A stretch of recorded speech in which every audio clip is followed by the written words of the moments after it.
parce qu'ils n'ont pas personne qui les attend à la maison. Les célibataires se font souvent demander, pas toujours poliment, de se porter volontaire pour toutes sortes de tâches. Il est temps d'apprendre à dire non.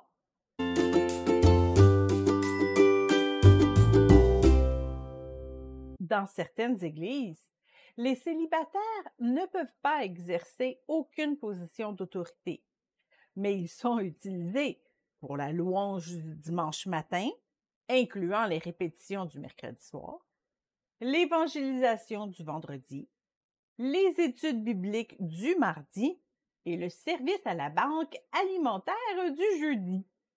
À cela s'ajoute bien sûr servir à la garderie de l'Église le dimanche matin et lors de tous les autres services, dont les conventions du samedi. Nous avons entendu une Église dire aux célibataires de venir servir les couples lors d'un souper de Saint-Valentin. Ah, puisqu'ils n'avaient rien à faire ce soir-là, non?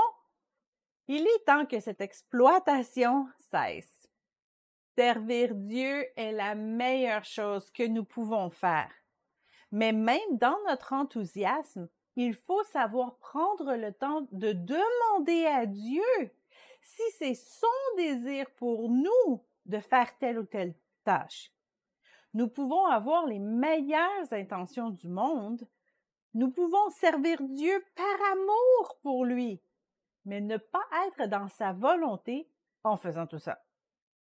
Nous pouvons nous épuiser et passer à côté du meilleur qu'il a pour nous, comme Marthe, dans Luc 10, 38 à 42. Ce n'est pas parce que votre pasteur le demande que c'est Dieu qui le demande.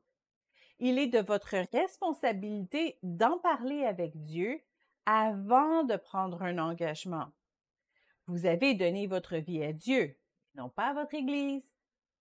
Nous nous soumettons bien sûr à nos autorités. Il doit y avoir de l'ordre dans l'Église, comme le dit Hébreux 13, 17. Mais se soumettre aux règles ne signifie pas de faire tout ce qu'on vous dit de faire sans dire un mot.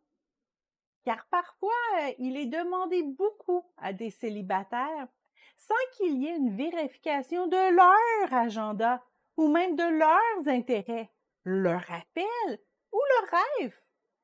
Ou encore, il manque parfois de communication entre les différents départements de l'Église, ou il manque parfois de suivi individuel de chacun.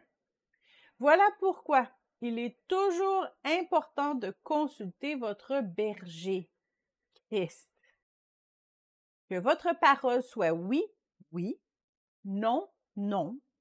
Ce qu'on y ajoute vient du malin. Matthieu 5, 37.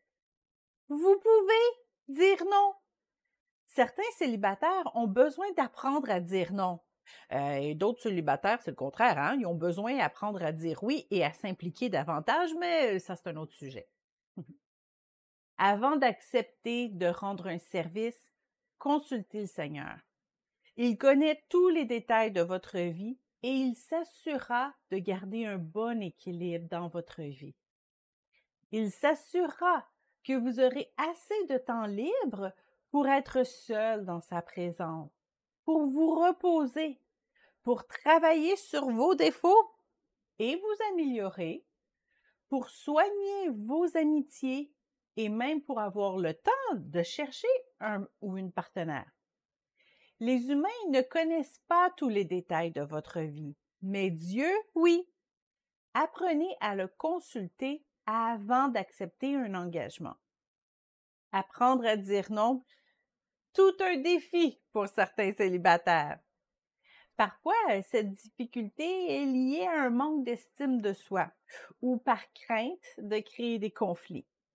Parfois, par le désir d'être aimé et valorisé. Mais apprendre à dire non est essentiel. Assumez cette éventualité, vous allez décevoir certaines personnes. Mais vous avez donné votre vie à Dieu et il n'a pas l'intention de la détruire en vous épuisant et en ne vous laissant aucun temps pour vous épanouir. Alors consultez-le. C'est sa vie après tout.